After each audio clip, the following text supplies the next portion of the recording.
Justin, what have you been playing? You've been playing the most marketable video games of the moment. That's true. I have been. So I was on vacation with some family.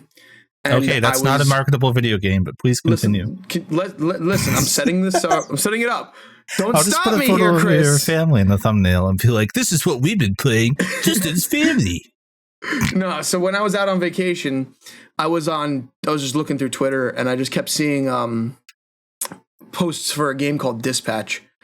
And I was like, where is this game? What is this? Can I play it here? And it turns out that it was a game on Steam, and I had my Steam Deck with me. So I bought the game on vacation and played the whole game on vacation. I played through the whole game. I was very, very happy that I found the game when it was done. Because if you don't know what Dispatch is, it's basically just another game made by the people who made Wolf Among Us. But those people left TELLTALE and started their own company. And it's a company called Ad Hoc. And they made this game about being a dispatcher for superheroes. And it's really, really cool. I really enjoyed it. They were doing that like episodic structure they do with like Walking Dead and Wolf Among Us, where they were releasing it like once every week. I managed to find the game like literally as the last week of like airing of episodes was, so I just got to play the whole thing in like 2 sittings. And it's gonna be like in the rotation now of like one of those universes that I always like think of. Like I really, really, really love the characters, and I really love the setting, and I love the concept of being the person who just sends the superheroes out to do the work. Because you already have enough games exploring that like morality of being like a superhero for hire, being like a police force, like it sounds like you're playing like a side character in My Hero Academia. Like literally. They're I mean, in the story of Dispatch, they are like the main character because this isn't really spoilers. This is all in the first episode. The character you play as is a superhero who is someone who doesn't have any powers. Their superpowers are that they have a giant mech and they pilot the giant mech. Nice. And okay. the person inside the mech gets destroyed by who killed his father. He was chasing down his father's killer. The father's killer won the fight. The mech exploded, and he was offered a job by the superhero police force, basically. Become a dispatcher, and if you do it, we will rebuild the suit so that way you can go back in and continue being a superhero.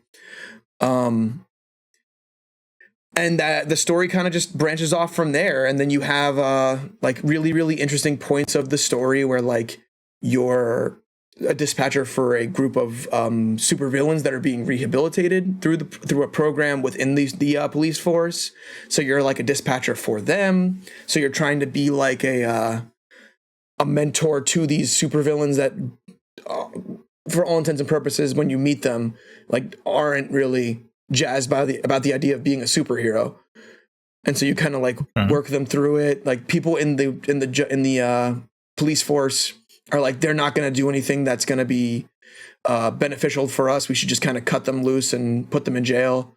But you kind of like, no, I believe in them. Like these are my guys now. This is my group. Does the game ever follow any of this out into the action, or is it mostly just in like the office space? I wonder. I mean, the whole game is kind of in the office space. Okay. Like, so you as the main character are the guy behind the desk, just sending them out and do their jobs. Right. So a lot of the game is actually like just radio chatter of them like bantering back and forth while on the job. So it kind of reads a lot like police officers like bantering on the job, going around from like call to call. And so you get a lot of really cool characterization of like all of your superheroes in your like task force. And then you get to a point where like you have to cut one, and then you have to like add a new one to the team, and you're like, I don't know, should I go with this one or that one? And like it has that like whole Telltale branching storyline thing. I've only done one playthrough of it so far, but I liked it so much that I'm probably going to do a second playthrough of it. And I don't want to talk too much about like deeper story things because I want people to play the game. Like the game's new enough where you could reasonably hop in and try it yourself. Yeah, I've been interested in it. I've been looking at it. I think my buddy who I tend to game share with, I think he said that he was going to get it on console, so I'll probably end up playing it at some point. Is it coming out on console? Yeah, I think it's out on PlayStation. Is it? Because last time I That's checked, what I was only just on looking up. PC. It's on PS5 and Windows PC for $29.99 Yeah. USD. It's only a $30 game. So I think he said he was getting it. I think he might have bought it when the first episode came out. So I was waiting to see if I didn't know everything was coming out so fast. That's actually awesome. Yeah, it's over. The entire first season's done. I also had no idea it was made by the Wolf Among Us guys. That makes me even more interested. Yeah. Because that is a fantastic game. Like Tales from the Borderlands, favorite Telltale game, but like Wolf Among Us was real good. Yeah. I the vibes. I've only ever, it's funny too, because like you'd expect me jumping in on some random like Telltale game. I'd be like a big Telltale fan. I've only ever played the first 2 episodes of The Walking Dead season 1. And I never played a Telltale game ever again. That's crazy.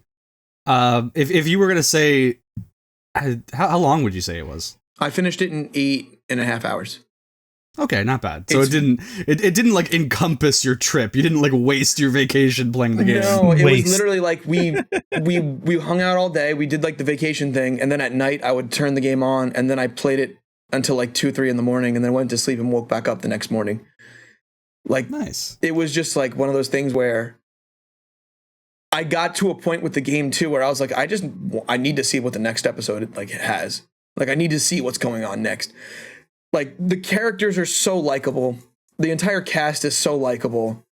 They try and do that whole like romance thing too with two of the characters in the game, and both of them are incredibly likable. There's like no reason to like besmirch one or the other. Like, everyone's just super, super likable. And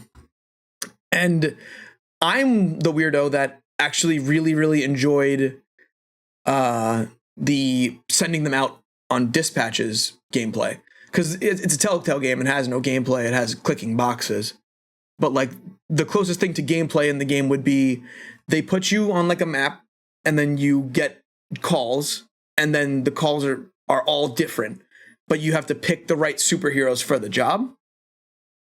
And obviously a superhero can only do one job at a time, and then they have to come back and rest, and then they can be dispatched back out. And so you have this like game within the game of like, do I send out this superhero to do this job? Because if I send them out, then I'm not going to have anybody else to do the next one. And like the gameplay doesn't really super change too much in the story, but it's super fun in the idea of like, everyone has specific abilities, and they level up in the game too, and they all have like 6 different stats, and those stats determine whether or not they succeed on a mission. And then there are some missions that are made for certain superheroes, so like you'll get like a easier clear if you send them on the mission. And it's a ton of fun, like just mixing and matching and trying to get everything settled, and making sure everything is like cleared, because it ends up becoming like this big grid. And then a ball kind of flies around the grid. And if your thing if it overlaps completely, it's 100%. And if it doesn't overlap, the ball randomly bounces around, and that determines whether or not you've succeeded or failed the mission. So you can like hit like a 10% chance to win the mission with only sending one person and saving other people for another call. Or you can send all 3 people for a call and guarantee that one's success, but you might have another call that pops up that you don't have enough superheroes for, and you might fail that one. So it's a little bit of like a push-pull there. And like I genuinely got to a point too where I was like, I just kind of want to play more of that. Like, if they just made a game where like I was a dispatcher and I could make like my own team, and it was like a whole game of just that, I'd be so into it. Justin's about to get a new career path, is what I'm hearing. Yo, 9/11, I can pick up a phone. Let's go. I'm so. Do you mean 911? 9/11. Oh, okay. No, 911. That's right. That's that. 9/11, I can pick up a phone. You know, they might need some calls on the line. I'm surprised he went that long without mentioning the thing that would have gotten Brody in the most, is that rapper Young Gravy is part of the game. Sorry, Young Gravy is part of the voice cast. Young Gravy. Young Gravy? Young Gravy's in the game? And then Thought Squad have you heard is of also Moist in the game? Critical, Brody? Yeah, I know he's the bat, because I know people are thirsting over the bat. Oh, he's Sonar, the bad guy. No, yeah, Sonar is Moist Critical. All I know is people are thirsting over the bat and the one chick that looks like the chick from Big Hero 6. Oh, Invisigal. Yeah. But yeah, that's what I was playing. I also started playing Ghost of Yotei, and that game's really good. My only Don't you care about what I played, Justin? Yeah, what have you played? Don't you want me to have a turn? Yeah, man. Chris just wants, or Justin just wants us to be able to put Ghost of Yotei in the thumbnail for views. Yeah, Ghost of Yotei. Let's go on it either way, baby. Even if we don't even bring it back up, it's coming up. That's your Ghost of Yotei update. The one person you know who has actually played the game and talked about it just said everything he's going to say about it. Yep. What's up, gamers? That's everything. What have you been playing, Chris? What have you been playing, Chris? Oh. Well, I'm so glad you asked, Brody and Dustin. I played Keeper. What's that? Which no one will remember, because I've also played like 20 hours of Claire Obscure Expedition 33. Oh, you got bit by the bug? I got bit by the plague, but I was like, if that's the thing on one of these again, I think people will actually like block the channel. We can't do 4 weeks of Expedition 33. Yeah. It's a bit of an issue. So I was like, I need to diversify my portfolio. So I saw you playing a bunch of Mega Bonk. That was a few weeks ago or last week. I've been on this every week, so I don't remember what's what anymore. Let me talk about Keeper. Keeper is the new game from Double Fine. It came out a month ago on Xbox. That makes sense because they're owned by Xbox, yeah. It's an Xbox Series console exclusive, unless you're playing on Windows PC. It is a hard game to describe. I think if Walking Simulator was still in vogue, that would be applicable. But I know Walking Simulator has a negative connotation for most people. It doesn't for me. But basically, you might have seen it in a Summer Game Fest thing or whatever. You play as a lighthouse with spider legs, and you walk around this very surrealist island. That one. That one, right. So left stick, you control your lighthouse body. Right stick, you point where the light goes. And there are incredibly light adventure game puzzles around focusing the light on certain things. You get a bird dog. It's a big bird with 4 legs. It will fly and interact with the environment. Like it'll go onto like a handle and turn cranks with gears and stuff. It's kind of like, everyone was wanting Double Fine to make a Banjo-Kazooie game. This is a game where you play as a weird transforming thing, no spoilers, with a bird companion. So it's kind of like a Banjo-Kazooie game if you think about it. Like I think people can shut up about that now. I like the pitch because I feel like I've seen gameplay of that game, and I've heard people describe it as kind of a walking simulator. Okay, so I'm not crazy. Yeah, I would say it's not. There is no deep puzzle. There is nothing where I scratched my head and went, in the classic like old school Double Fine LucasArts kind of way. There's nothing where I was like, what do you mean I have to attach this to this and then go do that? It's very much just like, oh, there's a thing that makes it day or night, and that changes some things in the environment. So you need to like make it day, walk through a thing, and then make it night so you can like have the next part of the level accessible, right? It's like very basic stuff. You would play this mostly because it's like a 5-hour game. It's not anything crazy, to commit to, but you mostly play it as kind of an art experience. I think it is probably one of the most like interesting artistically games I played in a while. It is a very incredible art direction. If I had an HDR monitor, if I had an HDR monitor, this feels like what I would like pull up to show it off to people to be like, hey, it's like actually good, right? There's some stuff in the back end of this game where I was just blown away by what I was looking at. Like it was so very surrealist, very like, oh, I just maybe took something and it's affecting my brain kind of vibes. Like if you like weird shit, back half of this game has you. It takes some turns gameplay wise also that I was surprised by. Like I don't think people are going to play this because A, Xbox, B, there is the BDS boycott stuff, which I'm very cognizant of. I just still have Game Pass for a few months, so I'm like, let's just get my money's worth, you know what I mean? There's a lot of reasons for people to not pay attention to this game that aren't the game's fault, so I will just say to help it stick in your memory some a little more, maybe. Like, the light is more of the character than the lighthouse at a point. Interesting. So the game does evolve over time, and you aren't the lighthouse the whole way through. And there's a point at the end where I was like, oh, am I playing like a Sonic game right now? Like it goes some places, right? Yeah, like very light, like, oh, interesting. yeah, like I wasn't expecting a platformer or a speed thing in here, but it goes some places.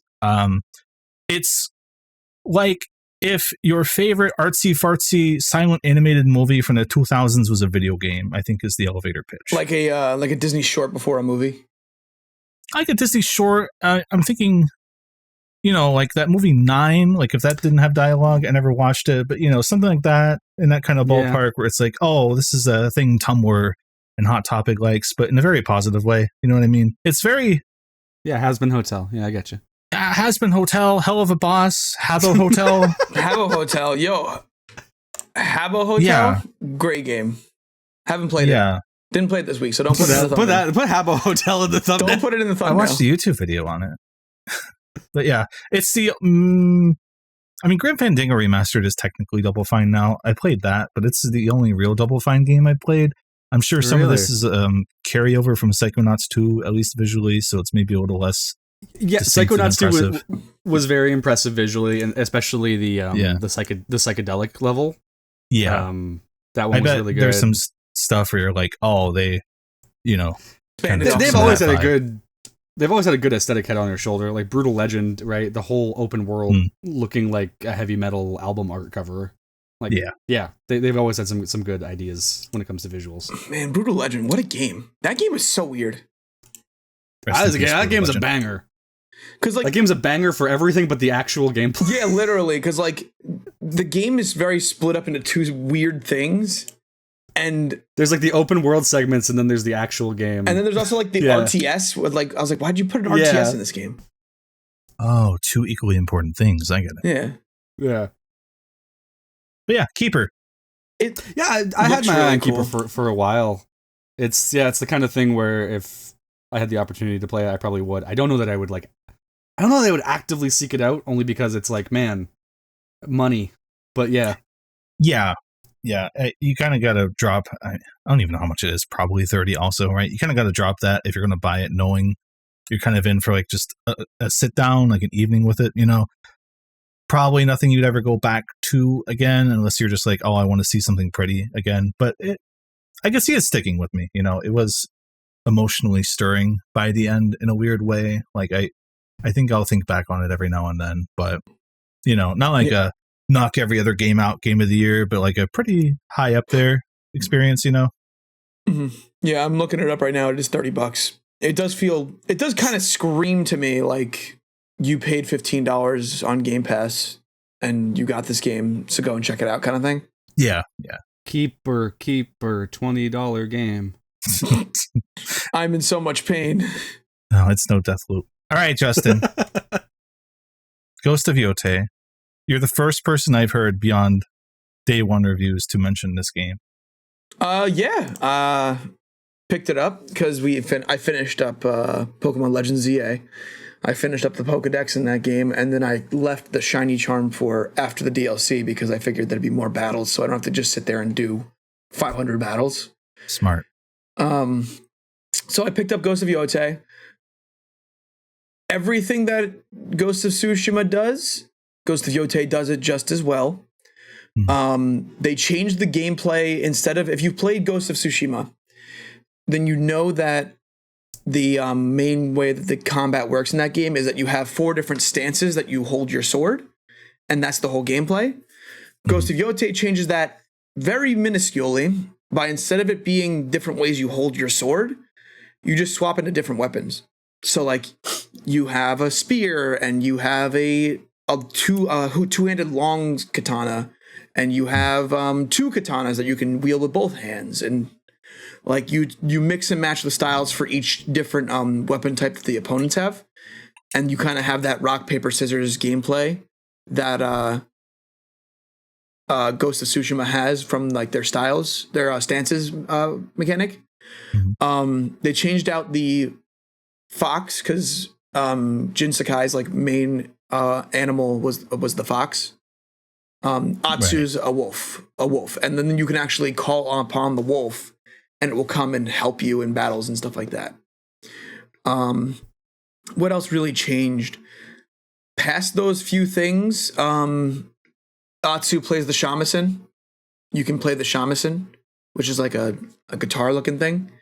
and it does different things on the map. So like if you play one song, it'll reveal like a nearby hot spring. If you play the shamisen another song, it'll reveal like where a camp is that you can go and like defeat the soldiers of Lord Saito. It's very much just another open world, very much so thing kind of game. Would you say that it's like the same thing? Yeah, would you say, because I have found with a lot of these PS5 sequels to PS4 original IP title kind of things, I have found that the PS5 sequels tend to like they really feel in more than sequels have felt in the past. Like, boy, that is just more of the same, huh? It really feels like it. The main difference with this game and Tsushima is like the story structure and how the story is put together. Because Ghost of Yotei is very similar to Dispatch, I guess, in this way. It's a revenge story. Your parents are killed and you've grown up and you were left for dead when your parents got killed, and you grew up and now you're trying to kill the people that killed your family. And the nice thing about the way the story is structured in this game is that they literally just put you in the middle of the world and say, whatever you want to do, just go do it. You can do anything in any order that you want to do. There's no hard gate. You literally can just walk there and that story starts. And then you just pick that up from where it is. Because you're hunting each of the Yotei 6, they're called. And the first one that I went to was the Oni. And so that story just started there. Like I just went to that side of it's set in Hokkaido. The entire game's set on the island of Hokkaido. So you're just going to different parts of Hokkaido and doing your story. Have you played much? I've played about 20 hours of it. Have you just out of curiosity gone to a place, started a story, and then went, actually, I want to go to one of the other guys. Does it let you? Yes. That's cool. Because I started the story with the Oni, and then I don't remember the name of it was the Ainu people. The Ainu tribe are like in the north of Hokkaido. And I accidentally stumbled upon their story, and then it teleported me over to them. And I was like, oh, I didn't know I was going to be here right now. But now I have 2 of them I can go back and forth between if I so desire.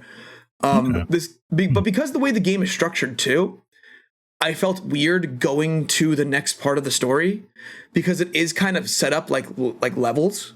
So like you start in the main part of Yotei. It's called Ezo. It's Ezo, which is the ancient name or the old name for Hokkaido. And I went to one place and I was like, wait, am I done in the old place? Like, am I finished? Is there more stuff to go and explore and do over there? Or am I okay to go that way? It's that like normal, like open world conundrum of like, do you finish everything in the place that you're at before going to the next part of the story? Or do you just kind of go with the flow and see what the world has for you?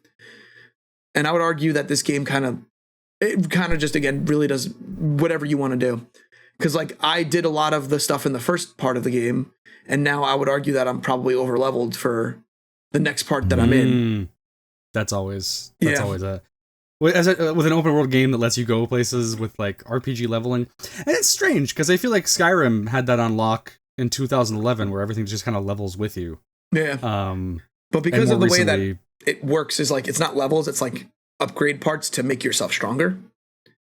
Yeah. So like every time you find a shrine, you get a new ability. And like I've completed a lot of like ability trees already. And I just got to like the second or third part of the game.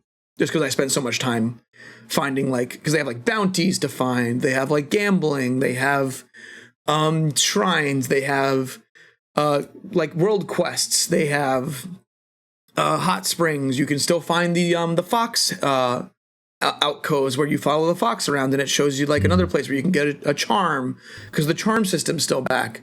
Something that I do like though is that they have loadouts. You can set up a loadout because in the old game you just kind of had to swap the armor and swap the charms if you wanted to like change your build.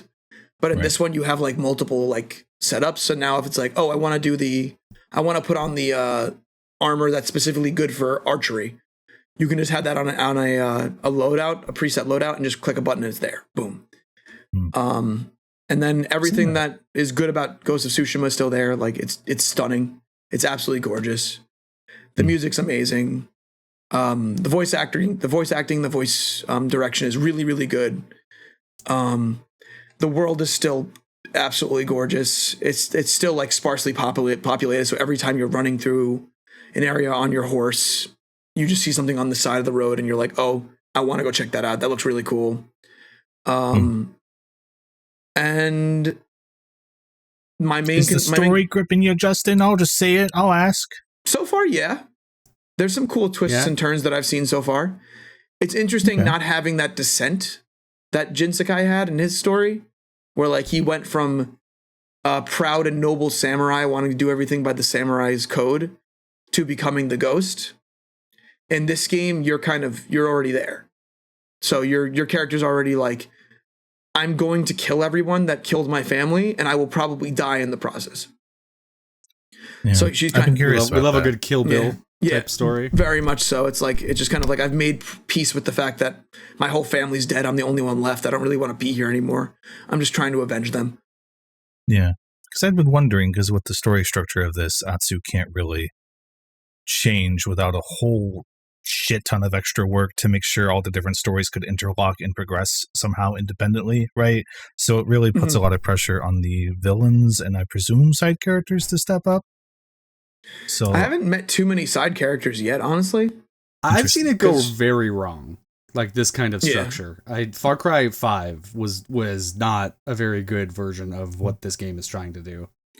You could also argue that something like a Tears of the Kingdom kind of still struggled with that. Yeah, right. That one cutscene 4 times. Yeah. God. Right. Yeah. But at least like I don't know. There was weird things with Far Cry 5 where they would pull you out of the open world randomly because it was all basically do a bunch of open world stuff until you reach a set amount of like points in the region, and then once you do, you're basically usually it involved being like forcibly kidnapped from whatever you were doing and then put into like the actual story mission that they wanted you to be doing in that world. So like one time I was playing a co-op, we were in a plane and all of a sudden we start like getting knocked out in the plane as if someone has hit us with like blow darts and like drugged us and knocked us out. And we're like, literally how are they blow darting you in a plane? Right. Like, how's that happening? Like, it was very janky, very off kilter. One region even makes you do, there's like 3 or 4 of these missions in each area. And one of them even makes you do like the same mission 4 times, with the idea being that they're indoctrinating you, making you ready to basically do that thing as like a training exercise, but then you're just like, it's ingrained in you, like you're a sleeper agent and you like kill someone they want to like. It's bad, it's not good, but I would trust Sucker Punch a bit to do it a little better. I would hope. Yeah, I trust I just them. want them to like the only like again my only complaint right now is I'm obviously I'm not very far in the game. I've done a lot in the game, but I'm not like super progressed in the story. So far, I'm just like, I just want you to take that extra step and make it feel much more different than a Ghost of Tsushima. Like, take that next step to make me understand this is why it's a new game. This is why we're in a new world.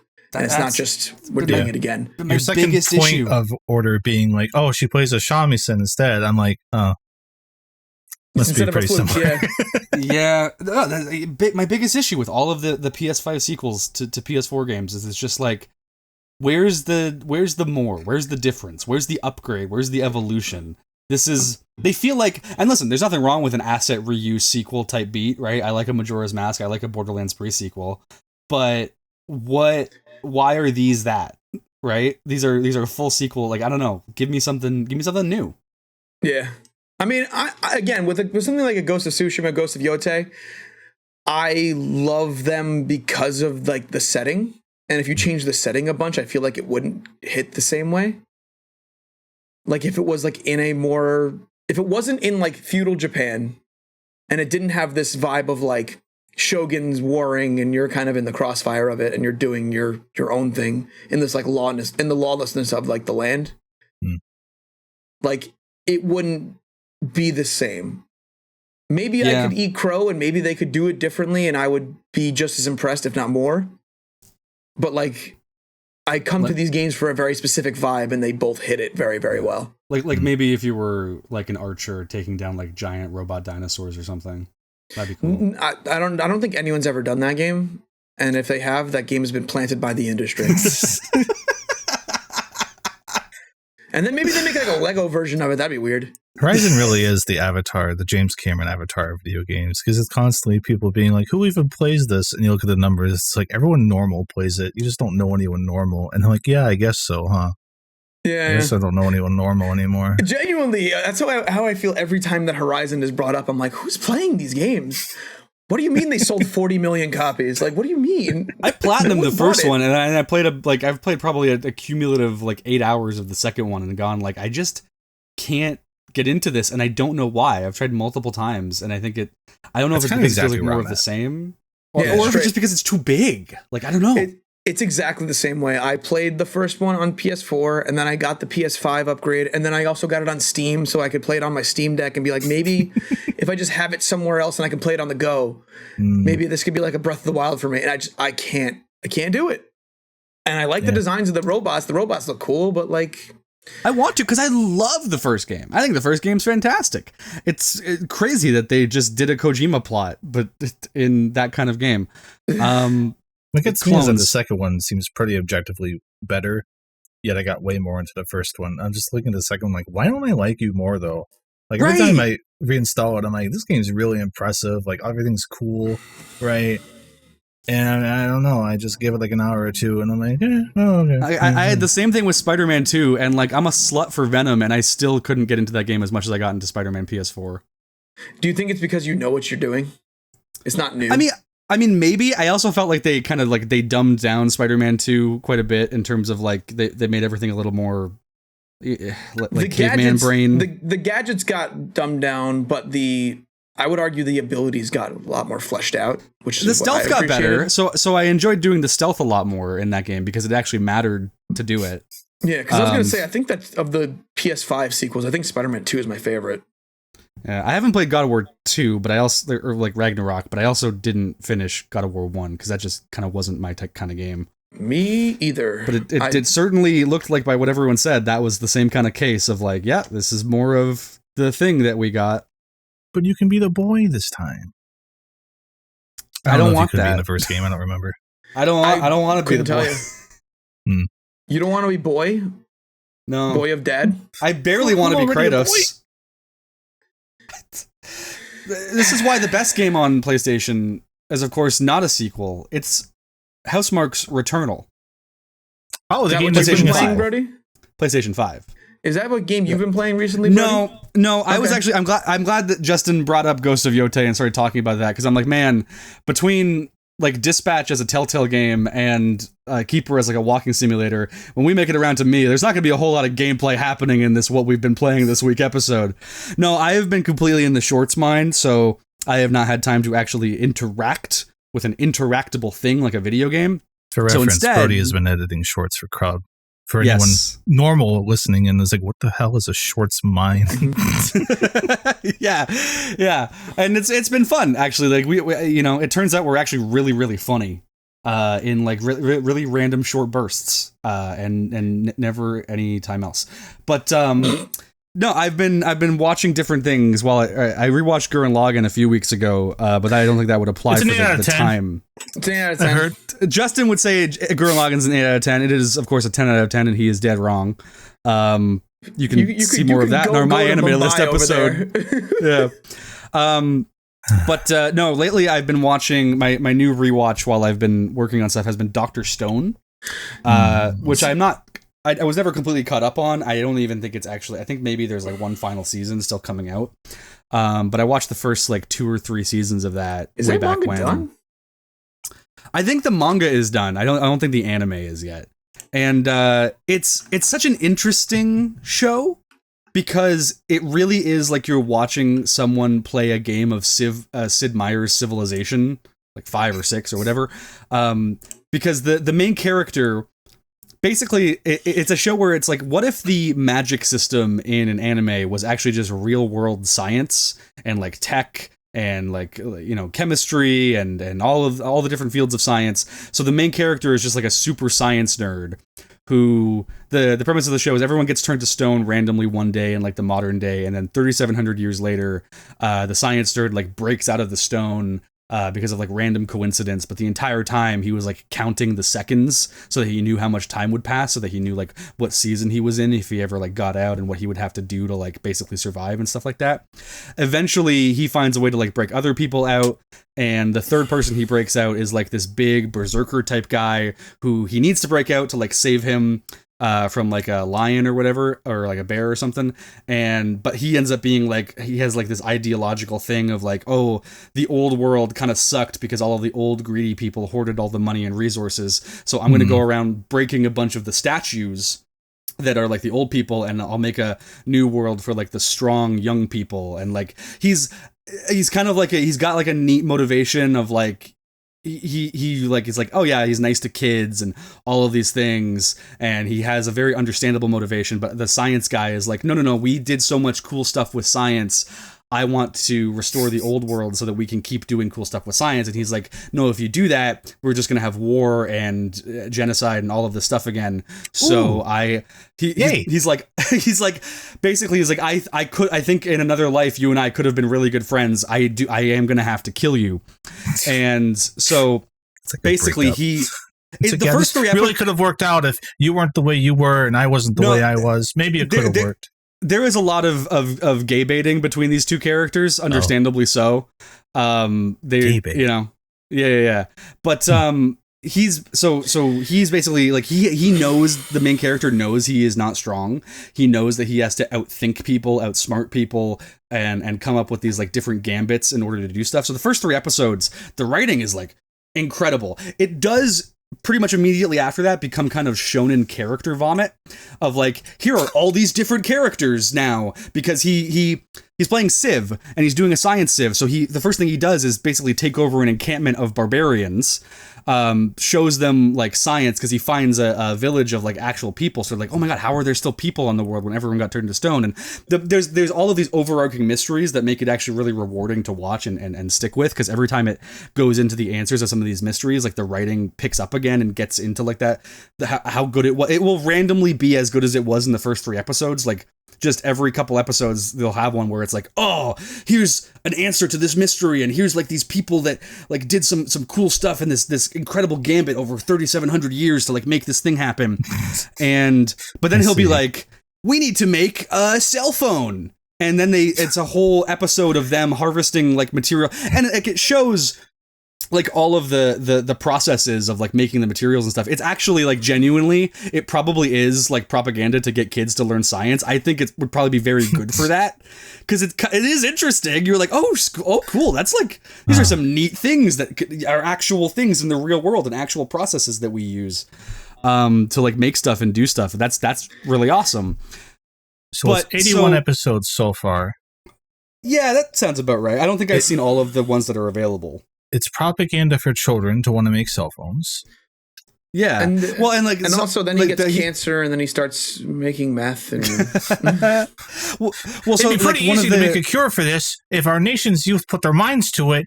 Oink. It kinda, so the bad guy of like the first big main arc, which is like the first 2 seasons, the gay bait guy, he's kind of like representative of sort of like the domination victory in like civilization, whereas Senku is representative of like the science victory, like win conditions. And then he meets a guy that's kind of like literally the embodiment of that one Always Sunny thing of, I'm playing both sides, so I always come out on top.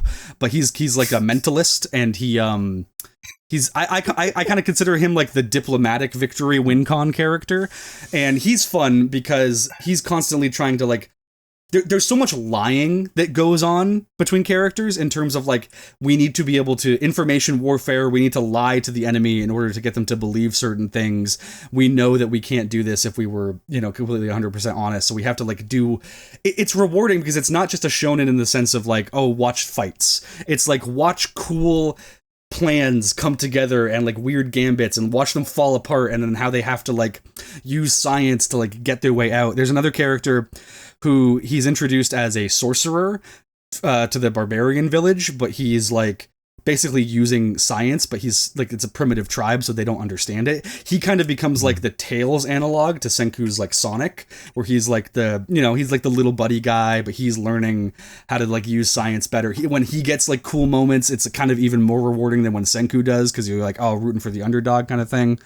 And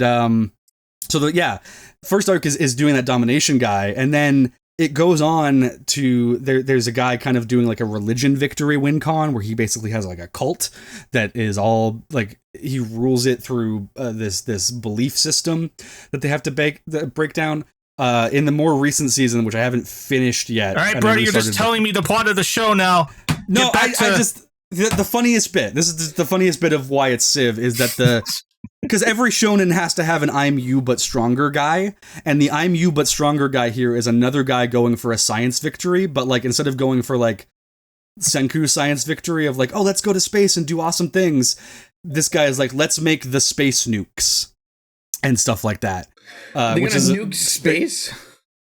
Well, in Civilization, you can basically use science to win a domination victory by making weapons of mass destruction and stuff like that. I was saying, so they're nuking the Earth, not space, because I feel like nuking space wouldn't get you very far.